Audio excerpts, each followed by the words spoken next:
Oi pra você, estamos chegando aqui para mais uma sessão do canal do meu tio Oscar e hoje a gente vai conversar sobre o clássico O Mágico de Oz, de 1939. Eu tenho certeza que a chance de você nunca ter assistido a esse filme que a gente vai conversar hoje é muito baixa. O Mágico de Oz é um dos filmes mais populares da história do cinema, e grande parte dessa popularidade se deve às constantes exibições que a televisão promovia desse filme nas sessões matutinas e vespertinas de suas programações. Eu, por exemplo, confesso que a primeira vez que eu tive contato com esse trabalho foi justamente em uma exibição do SBT, no já extinto Cinema em Casa, numa tarde lá na década de 1990. E eu me lembro muito bem até hoje que aquela exibição me deixou completamente maravilhado com as imagens, com os personagens e principalmente com a história que eu tinha acabado de assistir. É bom sempre lembrar que a MGM era o estúdio mais poderoso de Hollywood nessa época.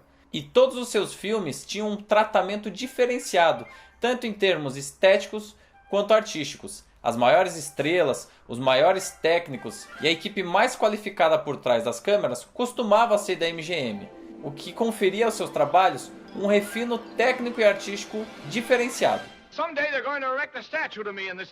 O grande executivo da MGM era o Louis B. Mayer, e desde o sucesso que a animação Branca de Neve e os Sete Anões, de Walt Disney, teve nas bilheterias do mundo inteiro apenas 2 anos antes, ele vinha procurando uma história de fantasia para também levar às telas de cinema.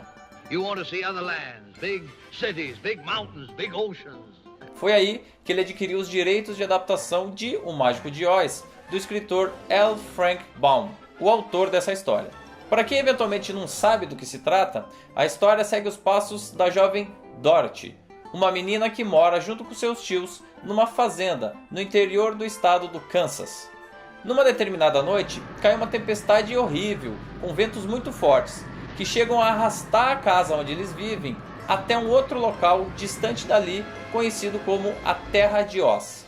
Essa terra é habitada por vários seres estranhos e também pela bruxa má do oeste, que está atrás da jovem Dorothy. Para sair dali, ela descobre que ela precisa encontrar o feiticeiro Oz num grande castelo. E para chegar até lá, ela precisa seguir um caminho que está sinalizado com pedras amarelas. No meio dessa jornada, ela acaba se deparando com outros 3 personagens. Um espantalho que está em busca de um cérebro, um homem de lata que não tem coração e um leão covarde que está em busca de coragem.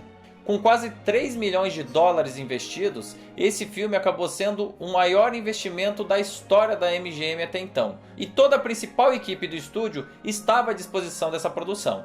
Foi chefe da direção de arte do filme, por exemplo, Cedric Gibbons, que inclusive foi o responsável por criar a estatueta do Oscar. E na composição das músicas e da trilha sonora, Harold Arlen. E o resultado, convenhamos, é simplesmente espetacular sob o ponto de vista técnico. Toda aquela atmosfera de fábula acerta em cheio o espectador em função de vários elementos que corroboram para esse efeito.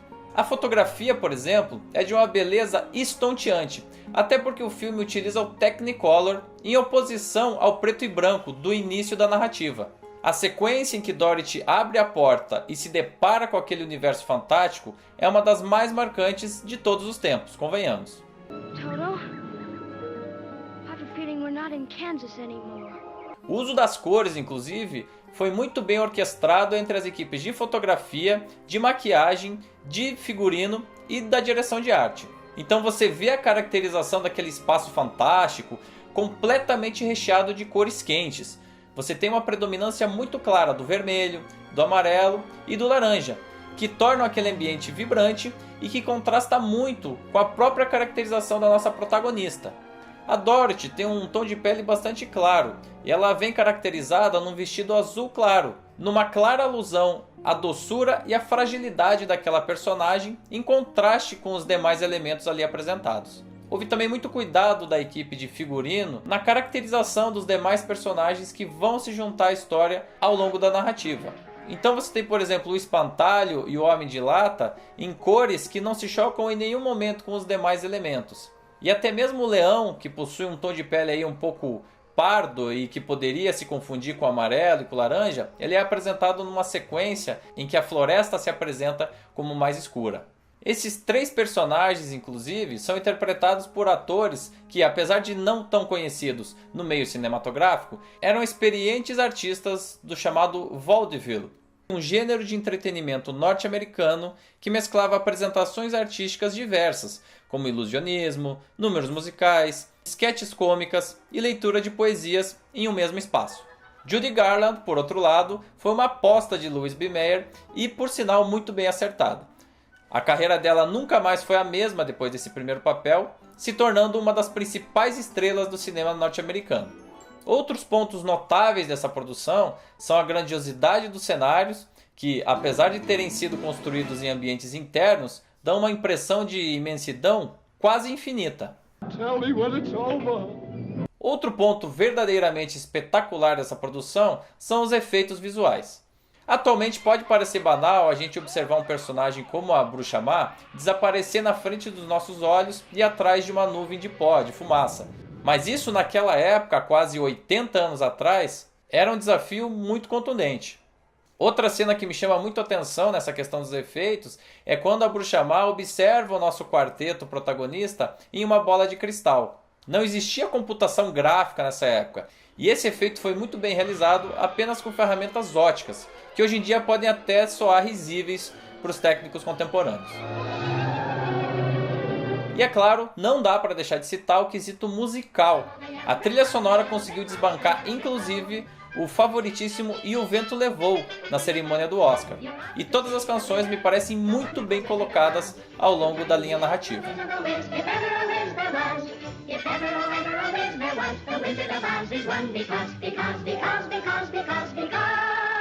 Over the Rainbow, inclusive, se tornou a música mais popular daquele ano de 1939 e passou a frequentar o imaginário popular durante todas as décadas seguintes.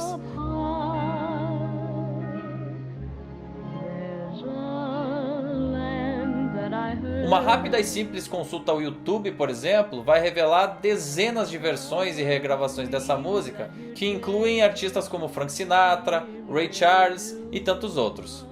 A única música que eu acho que está um pouquinho abaixo aí, em termos tanto de coreografia quanto de interpretação de número musical, é justamente If I Were King of the Forest.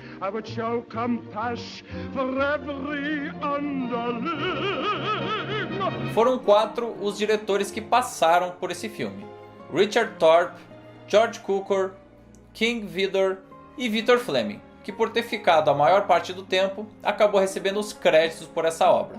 Apesar de hoje isso parecer um pouco estranho, ou seja, o fato do diretor ter sido trocado várias vezes durante a produção, isso era perfeitamente comum e normal na realidade dos estúdios em 1939. A gente tem que lembrar que os verdadeiros chefes e cabeças de produção daquela época não eram os diretores, e sim os produtores. No caso da MGM, o grande chefão era Louis B. Mayer, e pode-se dizer que o Mágico de Oz e todas as grandes produções do estúdio nessa época são muito mais um reflexo de seu trabalho como cabeça do estúdio do que de qualquer diretor que tenha sentado na cadeira de direção. Bom, e com tantos predicados positivos, é de se esperar que o filme tenha sido um sucesso, certo? Não é bem verdade. Por incrível que pareça, o filme causou um prejuízo de quase $1 milhão aos cofres da MGM. E isso mesmo com a campanha altamente agressiva do estúdio na divulgação e na promoção de sessões, que envolveram inclusive sessões especiais com Judy Garland e Mickey Rooney, um outro artista juvenil extremamente popular da época. Ainda que em algumas cidades importantes o filme performasse bem, no interior dos Estados Unidos e em cidades um pouco menores, a MGM penava para conseguir números satisfatórios para a película.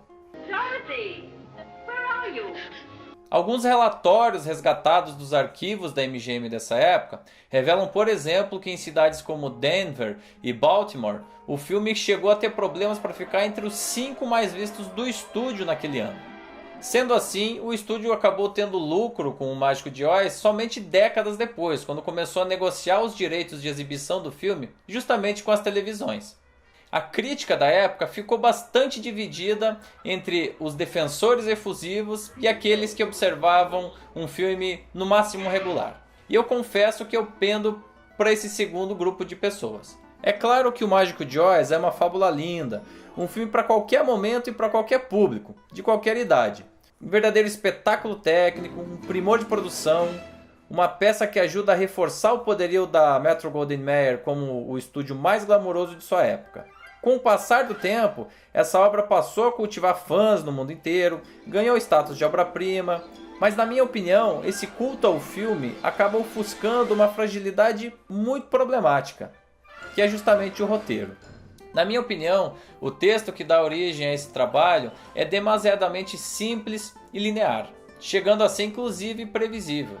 O clímax da história, por exemplo, com a revelação da identidade do feiticeiro, não entrega ao espectador uma situação satisfatória depois de toda aquela construção dramática densa e do crescimento gradual do suspense que vai interligando os principais personagens nas sequências anteriores do filme. E o desfecho da história é bastante lindo, bastante reconfortante, mas talvez um pouco água com açúcar demais em um ano tão poderoso como aquele de 1939.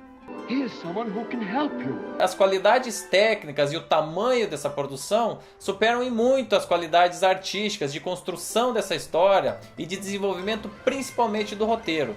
Longe de mim aqui, é claro, desqualificar essa produção, tirar o mérito histórico dela ou dizer que o filme não presta, não me interpretem mal. Mas certamente é um trabalho que ficou muito mais conhecido pelo seu espetáculo e pelo departamento de marketing do estúdio do que necessariamente por suas qualidades artísticas.